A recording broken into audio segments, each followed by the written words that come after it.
नमस्कार दोस्तों। स्वागत है आपका केटी वॉइस स्टोरीज चैनल में। दोस्तों, हमारी आज की कहानी है हुकुम का इक्का।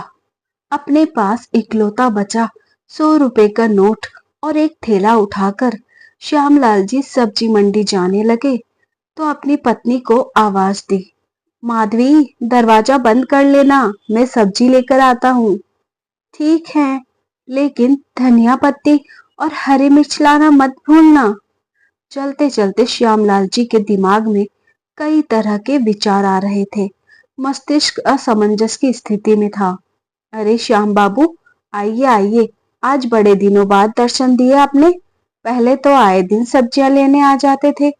सब्जी वाले ने पूछा। हाँ दीनदयाल, पहले की बात और थी, लेकिन अब दो बूढ़े जन कितनी सब्जियां खा लेंगे। फिर महंगाई भी तो दिन ब दिन बढ़ती जा रही है, इतना खर्चा क्यों करना। श्यामलाल जी ने जवाब में कहा, ये बात तो है बाबूजी।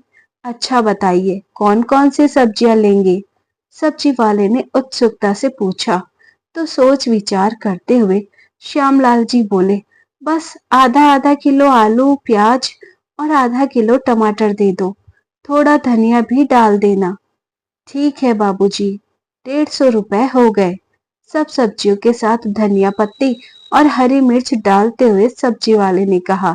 तो श्यामलाल जी ने संकोच भरी नजरों से उसकी ओर देखा और अपने कुर्ते की जेब से 100 रुपए निकाले और आगे बढ़ाते हुए बोले, दीनदयाल, अभी ये 100 रुपए ही रख लो।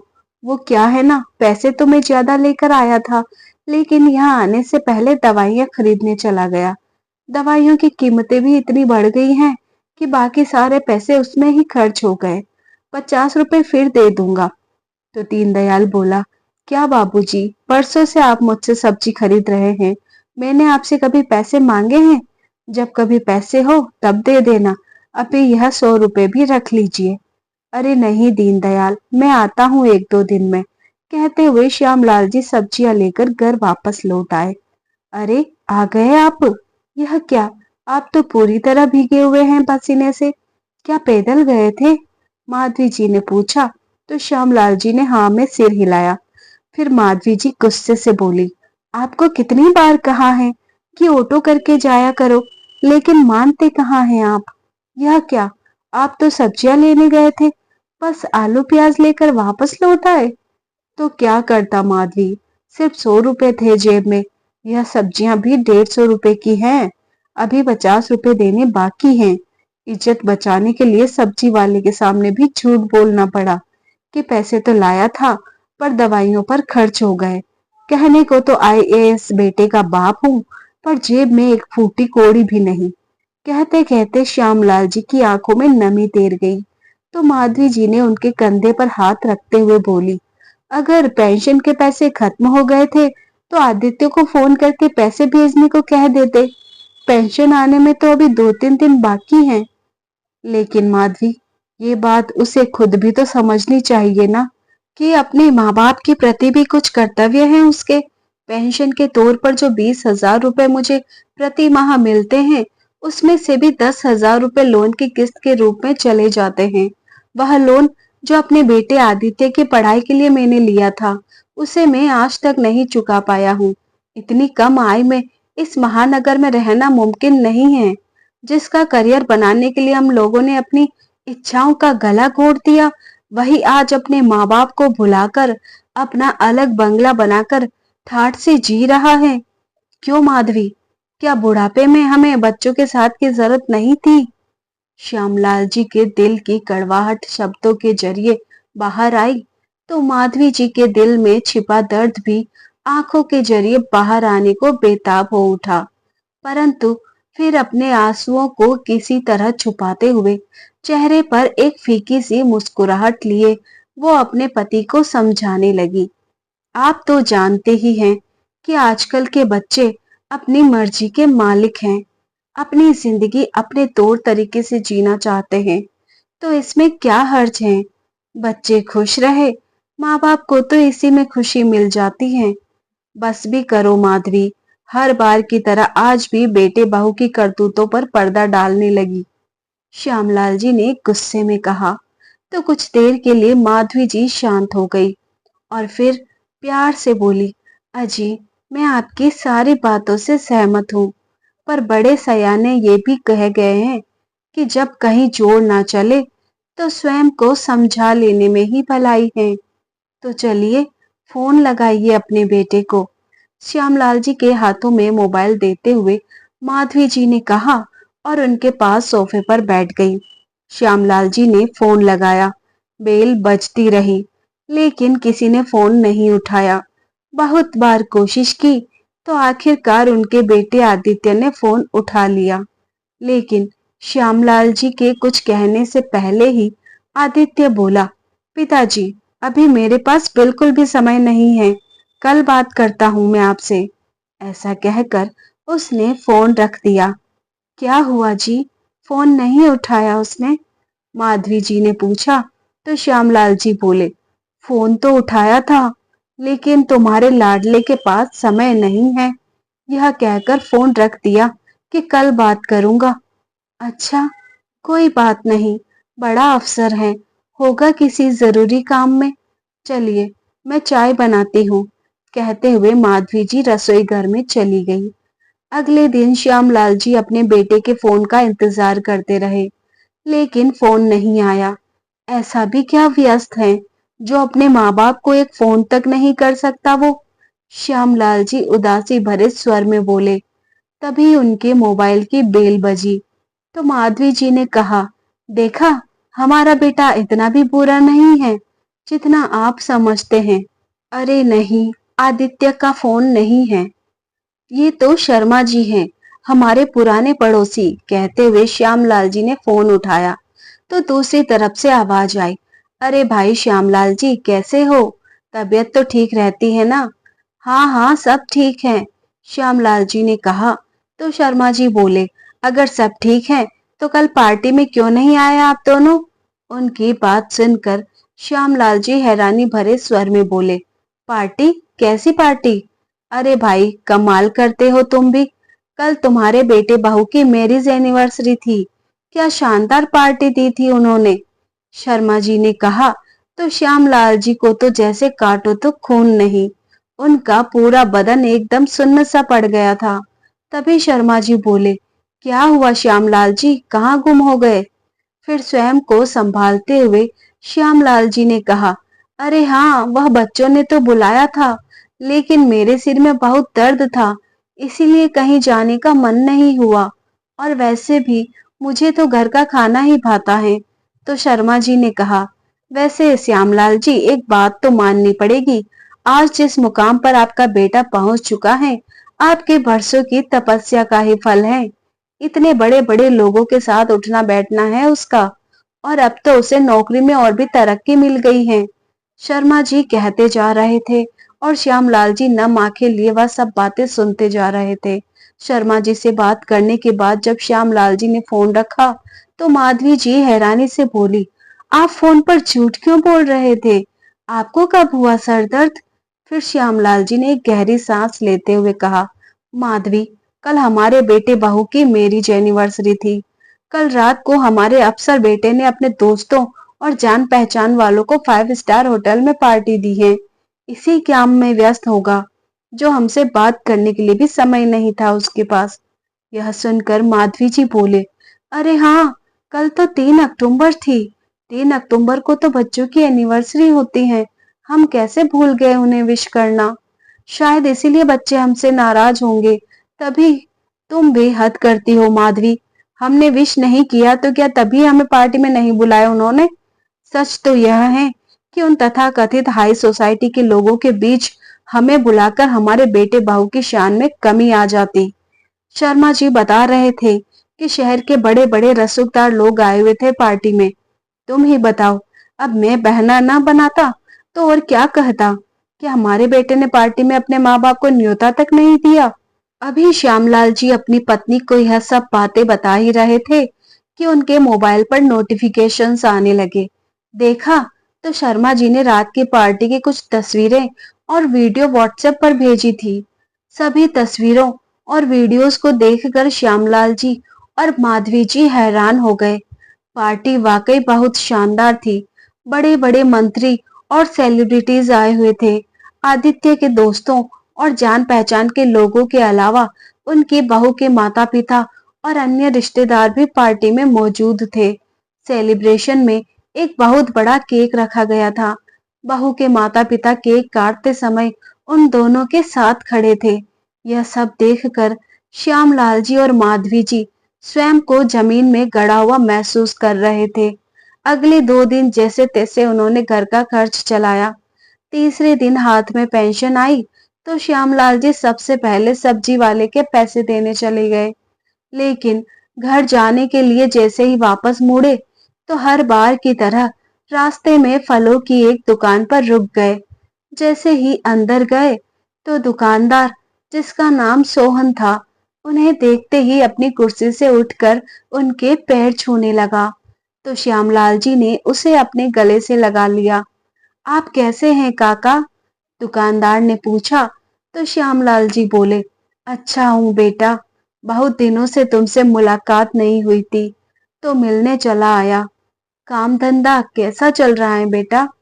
काका, आपकी मेहरबानी और ऊपर वाले की कृपा से सब कुछ अच्छा है, कहते हुए सोहन श्यामलाल जी के लिए फल डालने लगा। अरे नहीं बेटा, फलों की जरूरत नहीं है। अरे खाया पिया करो काका, देखिए तो कमजोर होते जा रहे हैं, कहते हुए दुकानदार ने फलों का लिफाफा भर के उनके पास रख दिया।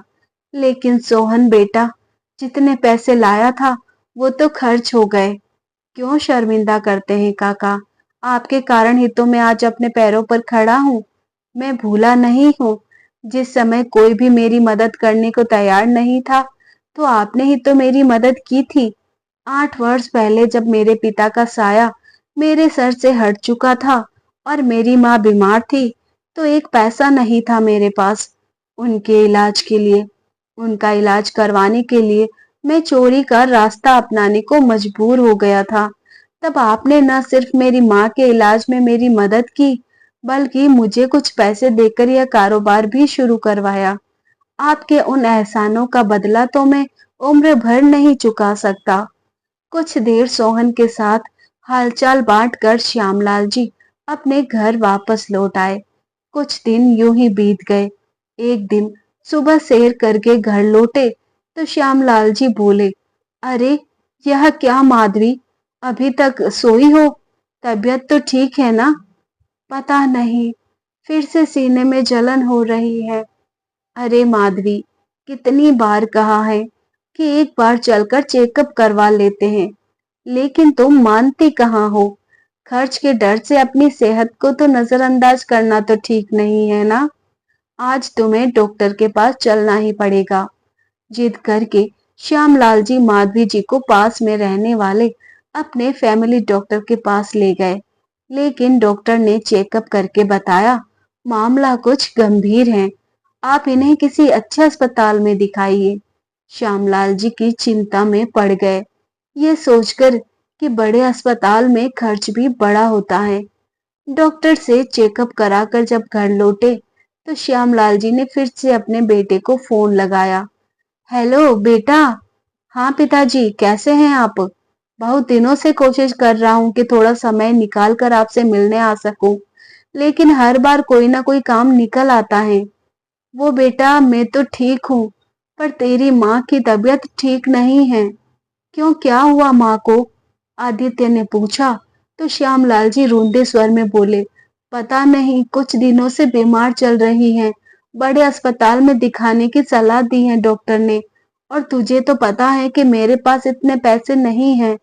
तो पिताजी, उन्हें डॉक्टर मल्होत्रा के पास ले जाइए ना, मैं उनसे बात कर लूंगा। हाँ बेटा, वह तो ठीक है, परंतु अगर उन्होंने टेस्ट करवाने को कहा या फिर किसी और अस्पताल में जाने को कहा तो पैसे तो चाहिए होंगे ना। अरे पिताजी, पूरे शहर में आप कहीं से भी इलाज करवाइए, कोई भी टेस्ट करवाइए, बस मुझसे बात करवा देना।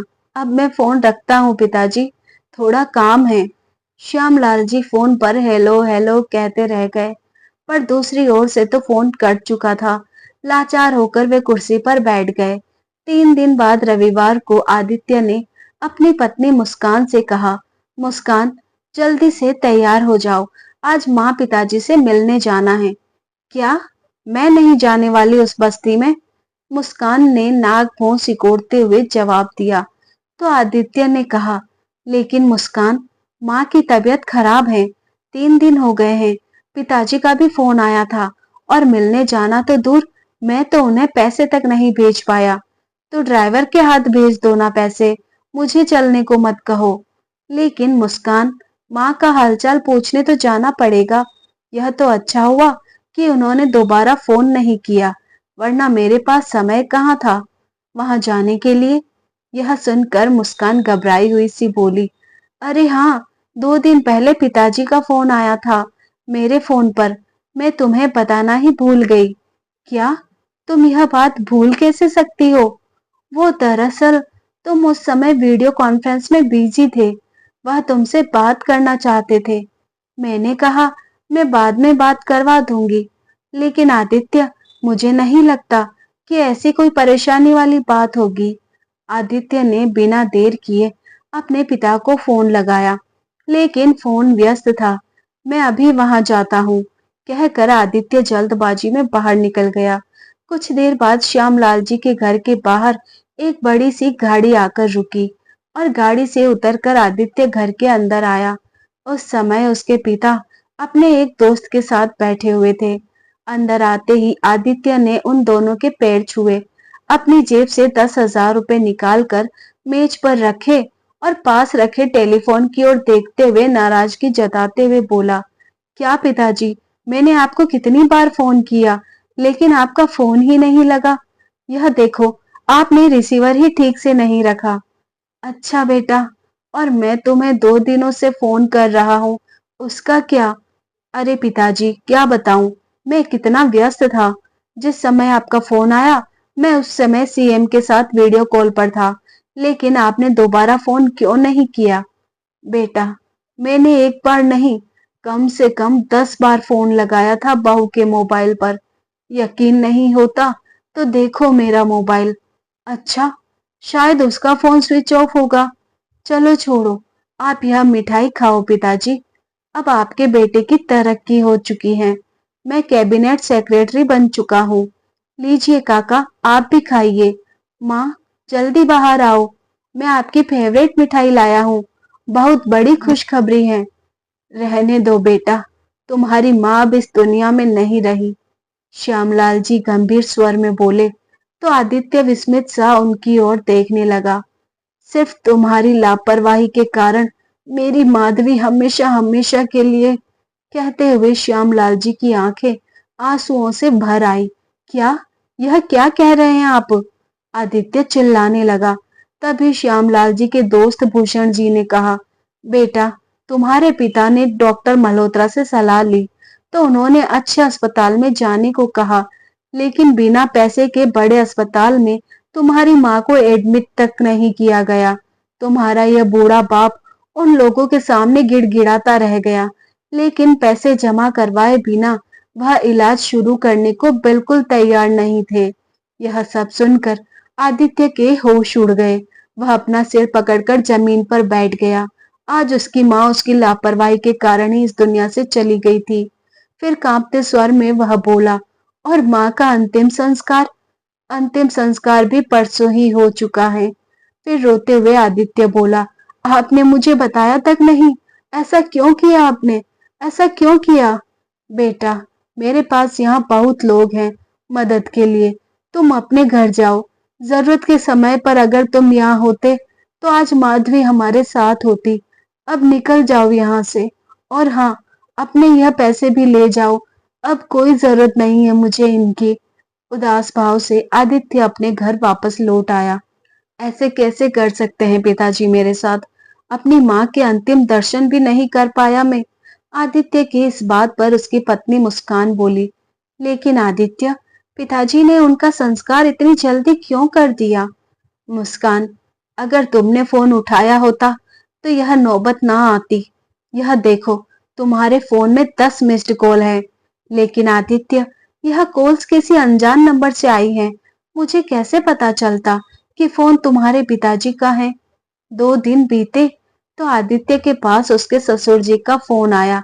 मुस्कान ने फोन उठाया तो आवाज आई, बेटी जल्दी से टीवी ऑन करो। लेकिन हुआ क्या? सवाल मत पूछो मुस्कान, न्यूज़ चैनल लगाओ अभी। मुस्कान ने जल्दी से टीवी चलाया तो सामने खबर आ रही थी, अदालत ने आज एक ऐतिहासिक निर्णय लिया है। एक वृद्ध औरत जिसकी मृत्यु दिल का दौरा पड़ने के कारण हुई है, उसके पति ने अपने बेटे पर ही उसकी हत्या का आरोप लगाया है और कोर्ट ने भी पुलिस को एफआईआर दर्ज दाखिल करने का आदेश दे दिया है।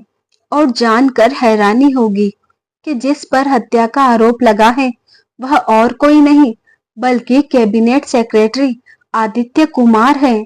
इतना सुनते ही आदित्य और मुस्कान की हवाइयां ही उड़ गई। फिर टीवी स्क्रीन पर दिखाई दिए श्यामलाल जी।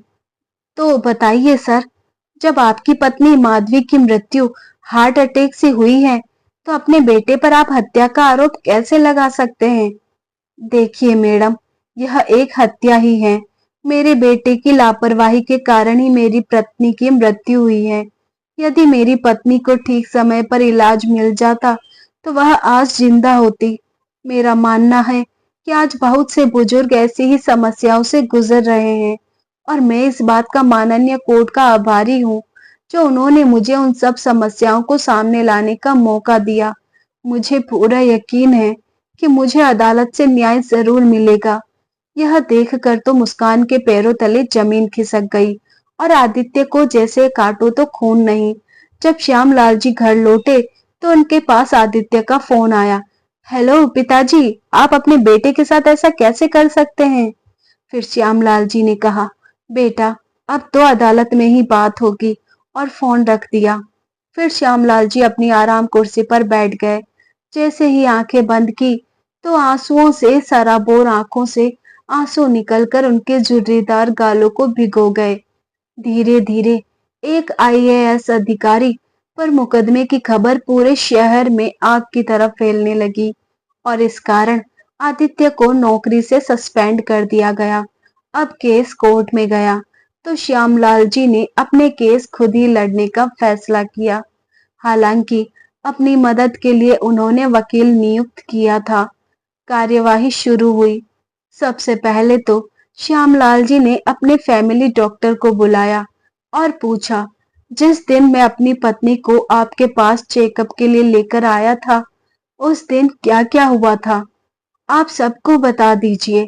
तो फिर डॉक्टर ने कहा, जिस दिन उन्होंने माधवी जी का चेकअप किया था तो श्यामलाल जी को बताया था कि उन्हें माइल्ड हार्ट अटैक आया है और उन्हें किसी अच्छे अस्पताल में दिखाने की सलाह दी थी। श्यामलाल जी के पास फीस के भी पूरे पैसे नहीं थे तो मैंने उनसे पैसे नहीं लिए थे। इस बात पर श्यामलाल जी ने कहा, जज साहब अब आप ही बताइए, अगर मेरे पास डॉक्टर की फीस के भी पैसे नहीं थे तो कैसे मैं अपनी पत्नी का इलाज अच्छे अस्पताल में करवाता। फिर श्यामलाल जी ने एक अन्य डॉक्टर को बुलाया और जज साहब को बताया कि यह उसी अस्पताल के डॉक्टर हैं जिस अस्पताल में वे अपनी पत्नी को इलाज के लिए लेकर गए थे। फिर अस्पताल के डॉक्टर ने अपनी गवाही में कोर्ट को बताया कि जब श्यामलाल जी अपनी पत्नी को लेकर आए थे तो उनके पास अपनी पत्नी के इलाज के लिए बिल्कुल भी पैसे नहीं थे। इसलिए डॉक्टर ने इलाज करने से मना कर दिया क्योंकि यह अस्पताल के नियम के खिलाफ था। श्यामलाल जी ने मुझे बताया कि उनका बेटा एक आईएएस ऑफिसर है और वह अगले दिन आकर पूरे पैसे चुका देगा। परंतु जब अस्पताल मैनेजमेंट ने उन्हें अपने बेटे से बात करवाने को कहा तो काफी देर तक वो फोन लगाते रहे पर अपने बेटे से बात नहीं करवा पाए। फिर श्यामलाल जी बोले, जज साहब मैं उस रात आदित्य को फोन लगाता रहा लेकिन उसने एक बार भी फोन नहीं उठाया और फिर जब मैंने अपनी बहू मुस्कान को फोन लगाया तो उसने कहा कि आदित्य अभी किसी काम में व्यस्त है। मैं उससे बताने ही लगा था कि बहुत इमरजेंसी की स्थिति है लेकिन बिना सुने ही उसने फोन काट दिया। जज साहब पैसे के अभाव में कोई डॉक्टर मेरी पत्नी का इलाज करने को तैयार नहीं था। उसके बाद जब मैं अपनी पत्नी को लेकर सरकारी अस्पताल में जा रहा था, उसी दौरान उसकी हालत बहुत अधिक गंभीर हो गई और रास्ते में ही उसने दम तोड़ दिया। इस पर आदित्य के वकील ने अपनी दलील दी और श्यामलाल जी को दोषी ठहराते हुए बोला, लेकिन आपको उसी अस्पताल में रहकर आदित्य को फिर से फोन लगाना चाहिए था। कुछ समय बाद वह फोन का जवाब जरूर देता। आपकी जल्दबाजी के कारण आपकी पत्नी की मृत्यु हुई है।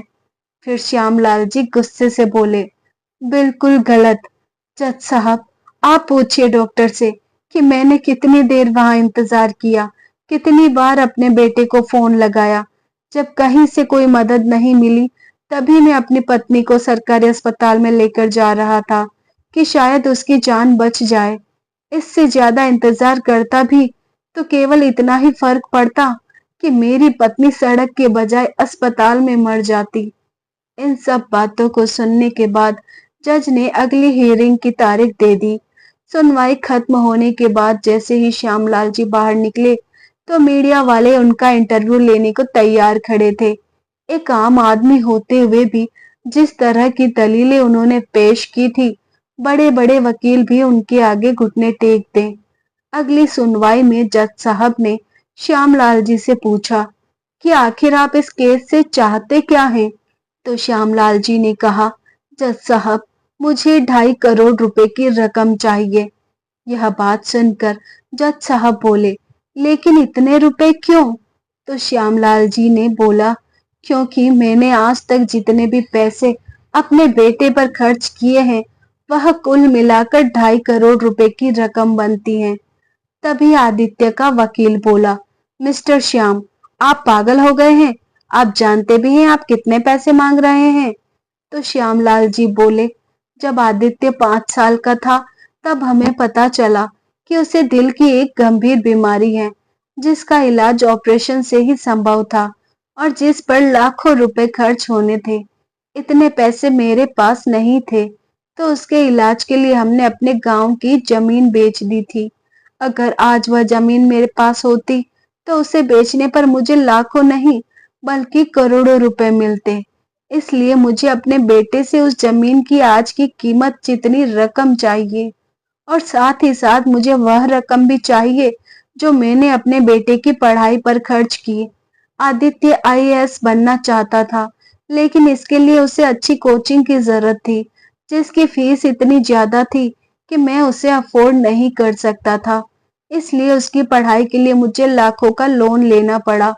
उस लोन की किस्त मैं आज तक चुका रहा हूँ।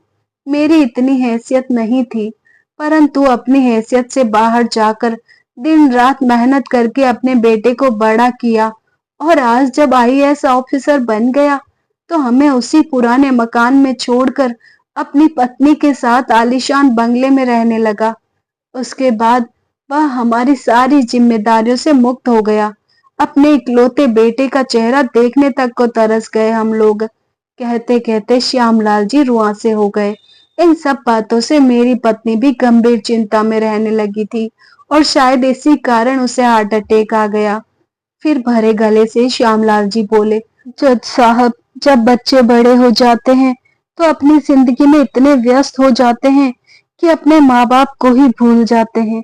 जिन माँ बाप ने दिन रात एक करके अपने बच्चों को पाल पोस कर बड़ा किया, उन्हीं माँ बाप की बूढ़ी धुंधलाती आंखें बच्चों की एक झलक पाने को तरस जाती हैं। खैर, जिस इंसान पर मैंने अपनी मेहनत के पैसे खर्च किए, अगर उसे ही मेरी कदर नहीं है, तो उसे वह सारे पैसे भी वापस लौटा देने चाहिए। श्यामलाल जी की यह दलील सुनकर कोर्ट में बैठे सभी लोगों की आंखें भी आंसुओं से भर आई। कोर्ट की सुनवाई के बाद आदित्य और मुस्कान थके हारे घर पहुंचे, तो मुस्कान के पापा भी वहां पहुंच गए। मुस्कान किचन में चाय बनाने के लिए जाने लगी, तभी आदित्य ने कहा, मुस्कान, सच सच बताना, तुम्हें पता था ना कि उस अनजान नंबर से पिताजी ही फोन कर रहे थे? हाँ, मुझे पता था और मैं जानती थी कि अगर मैंने फोन उठाया तो पिताजी फिर से अपनी परेशानियों का दुखड़ा रोना शुरू कर देंगे। इसीलिए मैंने फोन नहीं उठाया। मुस्कान चिल्लाई। लेकिन मुस्कान, सिर्फ तुम्हारी वजह से आज मैं इतनी बड़ी मुसीबत में फंस गया हूँ। लेकिन इसमें मेरी कहाँ गलती है? जब उन्होंने पहली बार फोन किया था, तब मैंने ही फोन उठाया था। क्या उस समय वह पूरी बात नहीं बता सकते थे कि माँ की तबीयत खराब है? फिर आदित्य अपने ससुर जी से बोला, पापा, मुझे लगता है कि जो पैसे मेरे पिताजी ने मांगे हैं, मुझे उन्हें दे देने चाहिए। इस बात पर मुस्कान गुस्से से भड़कते हुए बोली, हरगिज नहीं। आज तक तुम्हारे पिता ने तुम पर जितने भी पैसे खर्च किए हैं, वह उनका कर्तव्य था। सभी माता पिता अपने बच्चों के लिए करते हैं। उन्होंने कुछ नया नहीं किया। जो खर्च के पैसे मांगने निकल पड़े हैं, ऊपर से जमाने भर में हमारी बेइज्जती करवा कर रखती हैं। कान खोलकर सुन लो, जितनी बदनामी हमारी हुई है ना, अब तो मैं उन्हें एक पैसा नहीं देने दूंगी। शट अप मुस्कान, बंद करो अपनी बकवास। पहले ही मैं बहुत परेशान हूँ। आदित्य गुस्से से चिल्लाया तो उसके ससुर जी बोले, मेरे पास एक तरकीब है जिससे सांप भी मर जाएगा और लाठी भी नहीं टूटेगी। कैसी तरकीब पापा? आदित्य ने पूछा तो उसके ससुर जी ने उसे सारा प्लान समझाया, जिसे सुनकर मुस्कान के चेहरे पर एक कुटिल मुस्कान आ गई। आदित्य को भी बात पसंद आई तो उसके ससुर जी ने अपने मोबाइल से कहीं बात की और फिर फोन रखते हुए बोले, बस अगली हियरिंग में बाजी पलटी ही समझो। कोर्ट की अगली हियरिंग के लिए जब श्यामलाल जी कोर्ट में पहुंचे तो वहां खड़े सभी पत्रकार न्यूज वीडियो बनाने लगे। तभी श्यामलाल जी के कानों में एक पत्रकार की आवाज आई, ऐसे नालायक बेटे को तो फांसी की सजा होनी चाहिए, जिसके कारण उसके पिता को इतना दुख झेलना पड़े।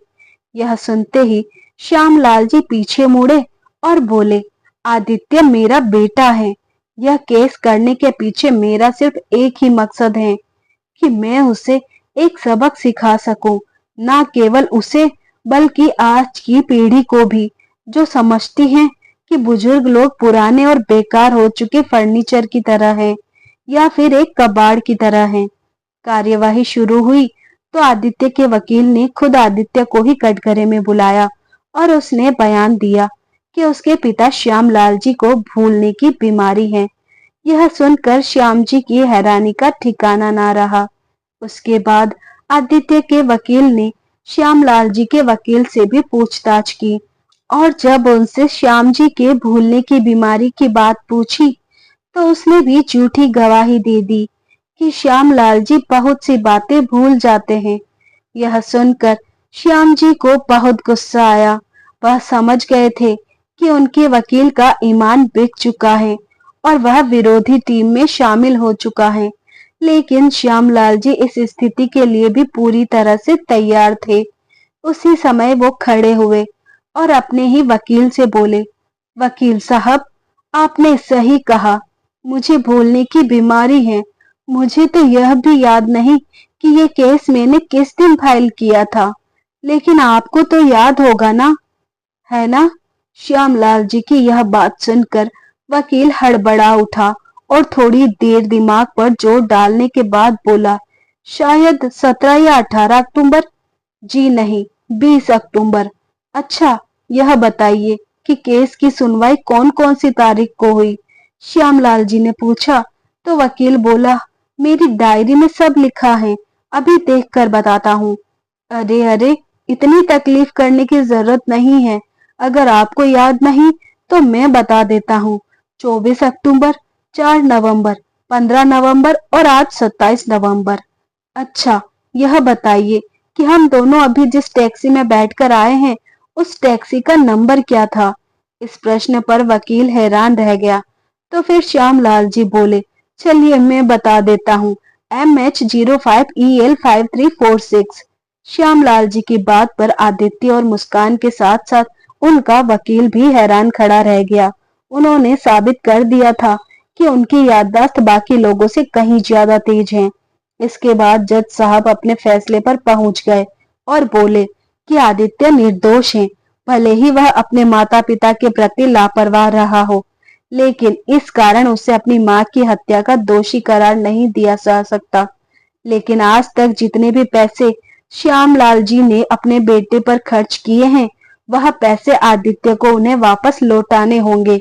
यह फैसला सुनकर श्यामलाल जी की आंखों में आंसू आ गए और जज साहब के सामने हाथ जोड़ते हुए बोले, मैं जानता था कि आदित्य को कोई सजा नहीं होगी, परंतु मैं समाज में जागरूकता लाना चाहता था ताकि आज की पीढ़ी अपने माँ बाप की कद्र करे और उन्हें सम्मान दे। 2 महीने बीते तो एक दिन आदित्य के पास एक फोन आया। हेलो बेटा आदित्य, जन्मदिन मुबारक हो। यह सुनकर आदित्य की हैरानी का ठिकाना ना रहा, क्योंकि यह आवाज किसी और की नहीं बल्कि उसकी माँ माधवी जी की थी। माँ, आप जिंदा हैं? कांपते हुए आदित्य बोला तो दूसरी ओर से श्यामलाल जी ने कहा, हाँ बेटा, तुम्हारी माँ जिंदा है। हमें छोड़कर वो कहीं नहीं गई थी। मैंने ही दुनिया वालों के सामने झूठ बोला था। यह सुनकर आदित्य की आंखों में खुशी के आंसू आ गए और सामने खड़ी मुस्कान को समझ ही नहीं आ रहा था कि आखिर हुआ क्या है। आदित्य ने जब फोन रखा और यह बात बताई तो मुस्कान गुस्से से तमतमा उठी। यह सब करके तुम्हारे पिताजी ने बहुत बड़ी गलती कर दी। अब मैं उन्हें दिखाऊंगी कि कोर्ट में किसी को कैसे घसीटा जाता है। यह तुम क्या कह रही हो मुस्कान? आदित्य बोला तो मुस्कान ने कहा, तुम्हें अंदाजा भी है उनकी वजह से हमारी कितनी बदनामी हुई है। हर सोशल मीडिया साइट पर हमें ट्रोल किया जा रहा है। कहीं बाहर निकलती हूँ तो लोग मुझे देखकर तरह तरह की बातें करते हैं। अब तो घर से बाहर निकलना भी मुश्किल हो गया है। अब मैं उन्हें जेल भिजवाऊंगी। देखो मुस्कान, शांत हो जाओ। बिल्कुल नहीं, अब तुम देखते जाओ मैं क्या करती हूँ। कहते हुए मुस्कान ने अपने पापा को फोन लगाया। अगले ही दिन पुलिस श्यामलाल जी को गिरफ्तार करके ले गई और केस फिर से खोला गया। जैसे ही पुलिस सुनवाई के लिए श्यामलाल जी को अदालत में लेकर गई तो मीडिया वाले बोले, अरे बाबा, आपने ये सब क्यों किया? दुनिया वालों को आप पर कितना विश्वास था। तो श्यामलाल जी मुस्कुराते हुए बोले, मैंने कुछ गलत नहीं किया है। सुनवाई के दौरान श्यामलाल जी से सारी घटना की सच्चाई पूछी गई तो उन्होंने कहा, जब मेरी पत्नी को एक अस्पताल में इलाज देने से मना कर दिया गया तो मैं उसे ऑटो में बिठाकर दूसरे अस्पताल ले जाने लगा। माधवी बिल्कुल बेसुध हो चुकी थी और रास्ते में ही मैंने सोहन को फोन कर दिया था। वह सोहन जिसकी मैंने बरसों पहले थोड़ी सी मदद की थी, वह तुरंत मेरी मदद के लिए वहां पहुंच गया, जबकि मेरा अपना बेटा जो मेरा खून था, उसे मेरी परेशानियों से कोई सरोकार नहीं था। सोहन ने तुरंत अस्पताल में पैसे जमा करवा दिए और माधवी का इलाज शुरू हो गया। दूसरे दिन उसे अस्पताल से डिस्चार्ज कर दिया गया तो मैंने उस सोहन के साथ उसके घर पर भेज दिया। लेकिन आदित्य से मैं अभी नाराज था, क्योंकि उसके कारण आज उसकी माँ की मृत्यु भी हो सकती थी और उसे सबक सिखाने के लिए ही मैंने एक झूठ डेथ सर्टिफिकेट इश्यू करवाया ताकि मैं उसके खिलाफ एक केस फाइल कर सकूं। यह सारी बात सुनकर मुस्कान गुस्से से आग बबूला हो गई और बोली, देखिए जज साहब, सब कुछ दूध का दूध और पानी का पानी हो चुका है। अपने ही बेटा बहू से ये लोग इस हद तक नफरत करते हैं कि पूरे शहर में उनकी इज्जत की धज्जियां उड़ाकर रख दी। आपसे गुजारिश है जज साहब कि आप इन्हें कड़ी से कड़ी सजा दें और झूठ बोलकर जो पैसे इन्होंने लिए हैं वह ब्याज समेत हमें वापस दिलवाएं। माधवी जी, जो कोर्ट में बैठी सारी बातें सुन रही थी, अब चुप ना रह सकी और कटघरे में आकर कहने लगी, हमारा बेटा आदित्य शादी के पूरे 5 साल बाद पैदा हुआ था। इसे पाने के लिए मैंने कितने व्रत रखे, कितनी पूजा की। उसके बाद कहीं जाकर भगवान ने मेरी सूनी गोद भरी। जिस बच्चे को हमने इतनी मन्नतों से पाया, इतने प्यार से पाल पोस कर बड़ा किया, उसे उसके पैरों पर खड़ा किया, क्या हम उससे नफरत करेंगे? हमारा बेटा अफसर बन गया, हम लोगों से अलग हो गया, फिर भी हमारा प्यार उसके लिए कम नहीं हुआ। यह सुनकर आदित्य की आंखें आंसुओं से भर उठी। फिर माधवी जी बोली, और जहां तक रही बहू की बात, तो आदित्य तो फिर भी 6 महीने में एक बार हमसे मिलने आ जाता था, लेकिन बहू उसके साथ कभी नहीं आई। बेसन के लड्डू, देसी घी की पिन्नियां, नारियल की बर्फी, ये सब बहू को बहुत पसंद था। सब बनाकर भेजती थी मैं उसके लिए। 1 साल पहले बहू बीमार पड़ गई थी, इतनी बीमार कि उसके जान पर बन आई थी, और उसके ससुर जी नंगे पैर चलकर त्र्यंबकेश्वर मंदिर गए थे अपनी बहू की सलामती की प्रार्थना करने के लिए। और आज ये कहती हैं कि हम उनसे नफरत करते हैं। मुस्कान बहू, जो रुपए तुम अपने ससुर जी से मांग रही हो ना, उसमें से 1 पैसा भी अब उनके नाम पर नहीं है। यहाँ तक कि उन्होंने तो अपने बस्ती वाला मकान भी बेच दिया है। यह सुनकर मुस्कान का वकील बोला, झूठ, बिल्कुल झूठ। ऐसा हो ही नहीं सकता कि इतने पैसे आपने खर्च कर दिए। तो माधवी जी बोली, लेकिन ये सच है। मेरे पति ने उन पैसों से एक बहुत बड़ा वृद्ध आश्रम बनाया है, जिसमें औलाद द्वारा दुत्कारे हुए बूढ़े लोगों के लिए सभी सुविधाएं उपलब्ध हैं, ताकि वह लोग अपने जीवन की संध्या बेला में आनंद से रह सके। उन्हें पता था कि उन्होंने अपराध किया है और एक दिन सच्चाई सबके सामने भी आएगी, लेकिन वे लाखों बुजुर्गों की परेशानियां, उनका दर्द, उनके दुख सबके सामने लाना चाहते थे, और अपने इस मकसद में वह कामयाब भी हुए हैं।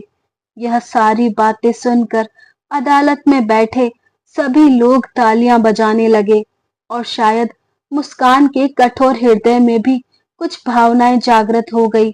खड़ी होकर वह बोली, जज साहब, मैं अपना केस वापस लेती हूँ, और कोर्ट से बाहर चली गई। तभी जज साहब बोले, केस तो वापस ले लिया गया है, लेकिन श्यामलाल जी ने जो किया उसे अदालत माफ नहीं कर सकती, इसलिए उन्हें 3 महीने कैद की सजा सुनाई जाती है।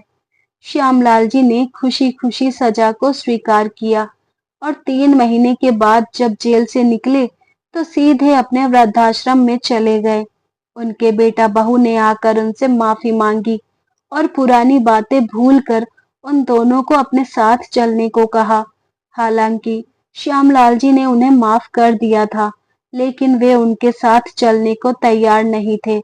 अब उन्होंने अपनी बाकी की जिंदगी वृद्ध आश्रम में ही बिताने का फैसला कर लिया था। कुछ दिनों बाद कोर्ट के वही जज उनके वृद्ध आश्रम में आए, जिन्होंने श्यामलाल जी का मुकदमा सुनाया था। वृद्ध आश्रम का माहौल देखकर जज साहब बहुत प्रभावित हुए। बीमार बुजुर्गों के लिए वहां डॉक्टर और नर्स का भी इंतजाम था। सभी अटेंडेंट्स बुजुर्गों का भरपूर ख्याल रख रहे थे। परिवार जैसा माहौल बना हुआ था। जब श्यामलाल जी ने जज साहब को देखा तो आश्चर्यचकित रह गए। फिर जज साहब बोले, श्यामलाल जी, मैं यहाँ आपका शुक्रिया अदा करने आया था। मेरा बेटा, जो बेंगलुरु में नौकरी करता है, महीने में 1 या 2 बार बड़ी मुश्किल से फोन किया करता था, लेकिन जब से तुम्हारा केस सामने आया है, उसके बाद से वह मुझे दिन में 2 बार फोन करने लगा है, और तो और हर वीकेंड पर पत्नी और बच्चों के साथ मुझसे मिलने भी आता है। इसके लिए मैं तुम्हारा शुक्रगुजार हूँ। कहते हुए जज साहब ने श्यामलाल जी को गले से लगा लिया।